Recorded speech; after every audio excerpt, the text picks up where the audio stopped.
Welcome all. I'm Sarah Bumgardner with AAFMAA, the American Armed Forces Mutual Aid Association. Since 1879, we have been serving our military community.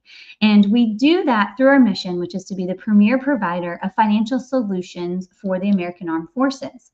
Now, I am the Director of Partnership and Member Engagement, and so I talk with other nonprofit organizations about what they are doing to support and to help our service members, their families, veteran community at large. And today we're talking about scholarship money. Everybody's gearing up for back to school, and we're wanting to talk about how we're going to pay for that for higher education. So I'm very happy to announce that I have Colonel Van Opdorp. He is the Chief Operating Officer for the Marine Corps Scholarship Foundation, and he is going to talk to us today about how those Marines and some sailors can get some financial relief. Sir, it's so great to have you here today. Sarah, it's always great to join you and talk to the AAFMAA crowd about how the Marine Corps Scholarship Foundation can help folks out there provide a chance for a post-secondary education for their kids. So thanks for having me. Yeah, great. So let's talk about if you are a child of a Marine and you are going on to that post-secondary education and it's very expensive. What can the Marine Corps Scholarship Foundation offer in terms of types of scholarships to them? The Scholarship Foundation has a couple of different programs that are focused on those post-secondary educational pursuits. And when you talk about that, people think, oh, it's four-year colleges. And that is certainly the largest part of our program, where the vast majority of our scholarship money goes. And that is simply a student of a Marine who meets the eligibility requirements is eligible for up to 4 awards of a scholarship to help them cover any of the costs associated with college. So more than just tuition, room and board and other fees that are associated with the cost of going to college today. Those awards for 4 iterations range in amount from $2,500 a year up to $10,000 a year. So a student could receive between $10,000 and $40,000 from the Scholarship Foundation if they maintain their eligibility.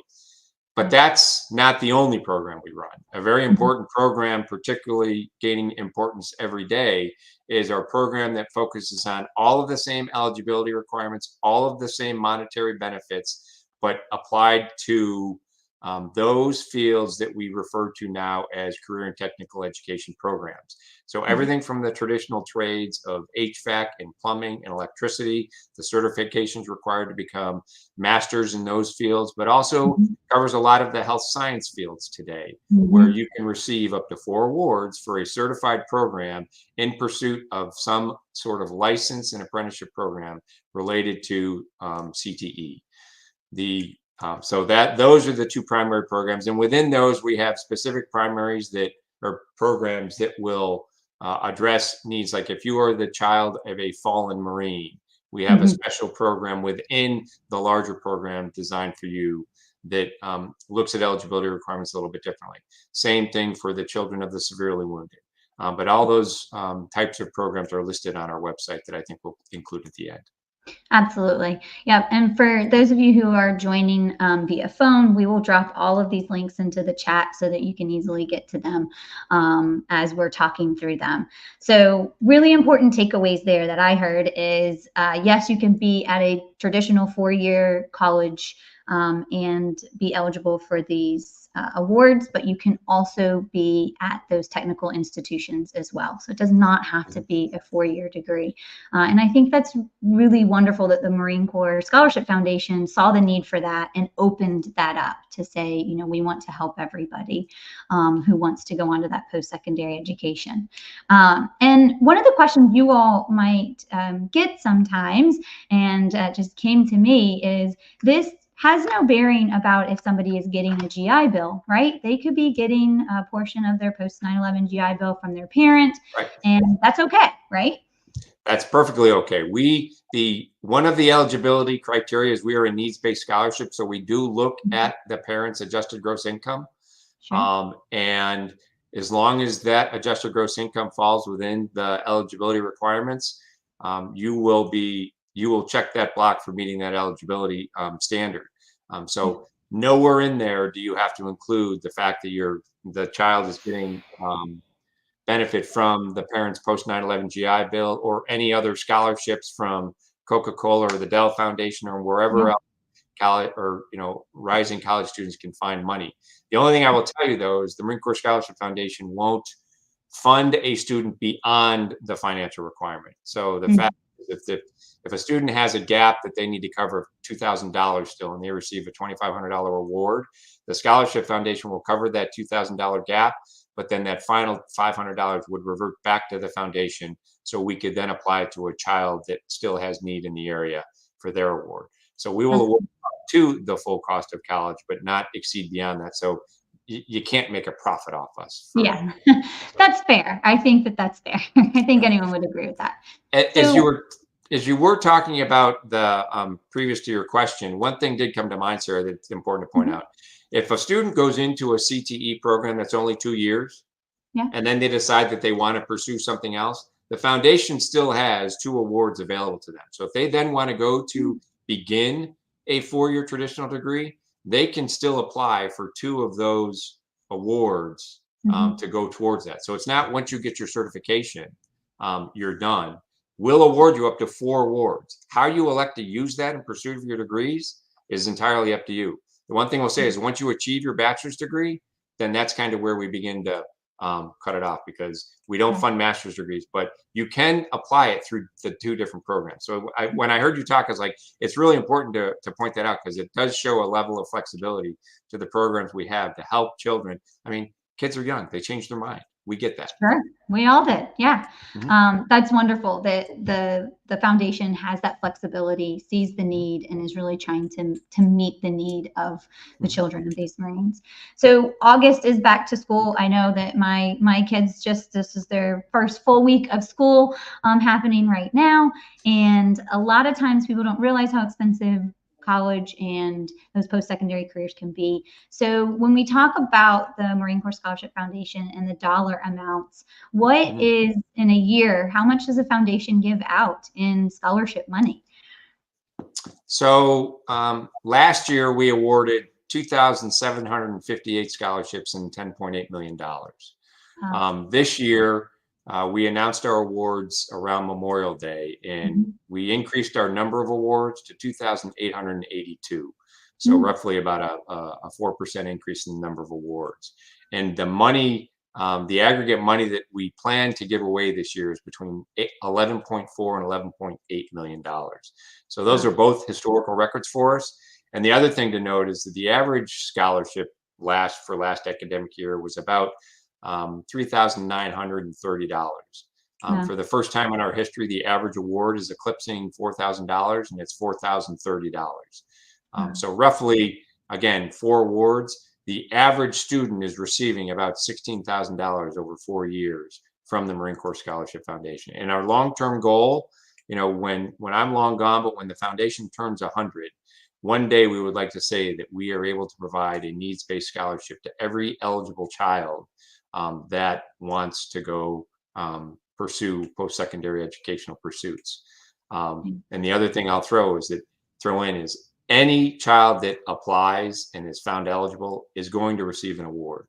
We have budgets and we have plans, but if we have a catastrophic success with our applications, we are still going to award every eligible child, the belief being that the Marines leave no child behind.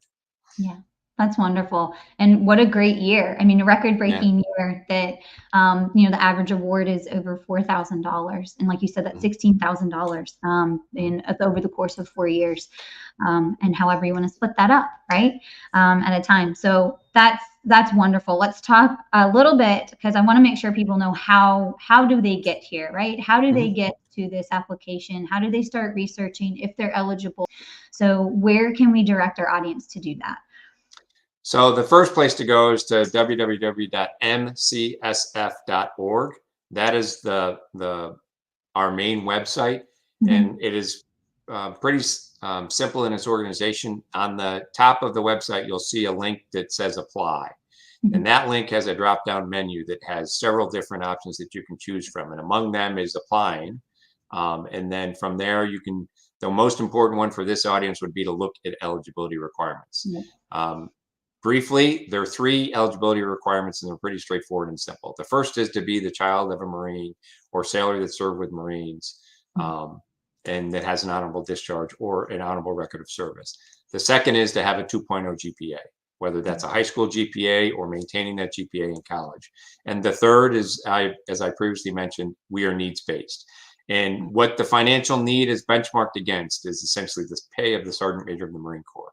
For the last application period, that was an adjusted gross income below $117,000. The average income of our Marine parents, of the children of our recipients, is somewhere around $70,000. That's an important figure because that's certainly enough to qualify for our scholarship, but in a lot of instances that makes you overqualified for federal assistance.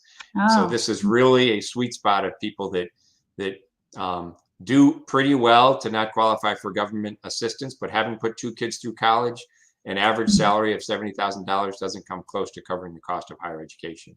And so that's really our sweet spot. But all of those eligibility requirements are included on the website. From there, it's understanding that for our traditional programs, our application is open from the 1st of January until the 1st of March. So for all those high school seniors that are in their first week of class, what I would tell them right now, look at the eligibility requirements and begin to get the paperwork in order. Because we ask for a DD-214 or some other document that substantiates the honorable service of the Marine and makes the connection between the Marine and the child. So that's the first thing. And then just getting your transcripts in order to be able to submit and thinking about what you would say to make the case to the Marine Corps Scholarship Foundation about why you are interested and eligible for receiving the scholarship. And then January 1st, check into our website, submit an application. Yeah, that's great. And then what about for some of those students, right? It's their first week of their senior year and they're like, I don't know if I'm going to do that 4-year degree and I might do the technical certifications. What does their application timeframe look like? So that's a little bit different. They can certainly apply through the main application page in the main application window, but because CTE programs around the country are run differently than traditional 4-year and 2-year schools, they essentially start a new certification class every month.